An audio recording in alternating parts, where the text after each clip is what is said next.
There's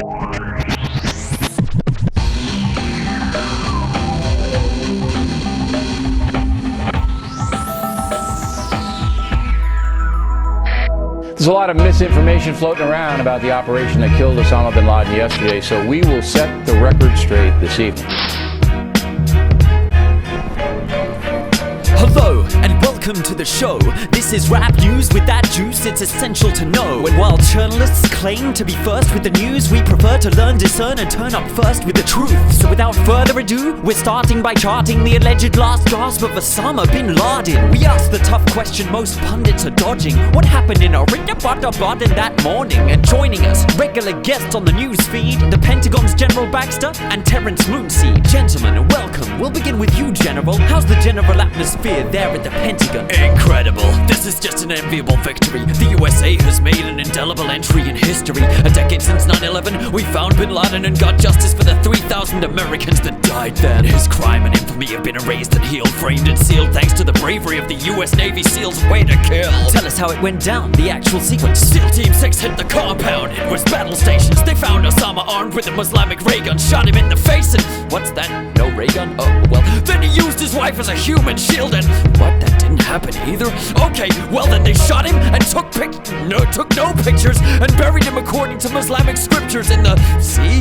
Yes, in the sea! And the president was or was not watching the live feed. An extraterritorial hit? The world's in our grip. Now our jurisdiction extends over all of it. So who's next for shock and awesome judgment? Abbotabad, Al-Akawi, Assange were coming. Was Osama worth it? Yeah, he was worth it. We only lost 6,000 more Americans to murk him. But I didn't like how we treated his corpse. He's no hero. I'd have hanged Jordan quartered him at ground zero. Where the 19 hijackers... Lies, Baxter! There were no hijackers. It was a demolition. A Reichstag on the Twin Towers by the twin powers of Bush and Cheney. Bin Laden wasn't in charge of mushing planes in. In fact, the planes didn't even exist. They were blue beam holograms projected to increase the mist. Plead the fifth, but thermite dust sits on the curb and Building 7 is evidence that it's so absurd. You internet nerd, Osama did it. Distrust every word. This is our finest hour. Justice has been served. Justice? General, that's an interesting word to choose. We're a nation of laws. What other word would you use? Assassination? Slaughter? He's a legitimate military target, a murderer. What about the precedent set at Nuremberg?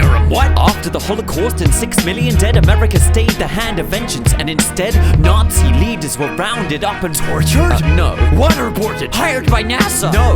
Brought to court to be tried for crimes against humanity, then executed. What a tragedy. Please, Eurofag, don't history lesson me. Don't you get it? The true sign of a supremacy is who gets to their side at each given minute when the rule of law is applied and when it's suspended. You can't spell justice without the US, and it's called justice because it's just us that's justified in judging. Just cause, just wars, and just evidence. Just test this justice and get just ice if you mess with us and end up at the bottom of the ocean like Bin Laden. Osama isn't dead, or if he is, he died in 2000. This thing's rotten, no death certificate of public evidence, man. He's probably kicking back on an island on a CIA pension plan. Watch it, hippie, or get double tapped like Geronimo. That reminds me, why this codename Geronimo? Geronimo? That's Osama's codename? Let the truth be known, this reeks of the Masons and the Skull and Bones. It's a secret society of elite Yale students who stole the skull of the Apache chief and they use it in occult dark rituals like pagan druids, worshipping Satan, Lucifer, Cain and Judas. The truth is, they're the ones who owned Osama and got the pharaoh plasma to clone Obama. They're ruthless, they planned this end game to coincide with the May Day pagan festival of Beltane, a fertility ritual with blood sacrifice and Adolf Hitler's suicide dates match precise. That's a device to pledge and bow to the true rulers of the earth and renew the wedding vows. That's why Obama harpooned Japan, creating waves to hit him, and Prince Reptilian was married to Satan in the form of Kate Middleton. I ain't kidding with you when I'm yelling the truth. Illuminati's on the throne. That's the real reason why they called Osama Geronimo. It's a perfectly good codename. What's wrong with you? I see many Native Americans consider it dishonorable to have their hero,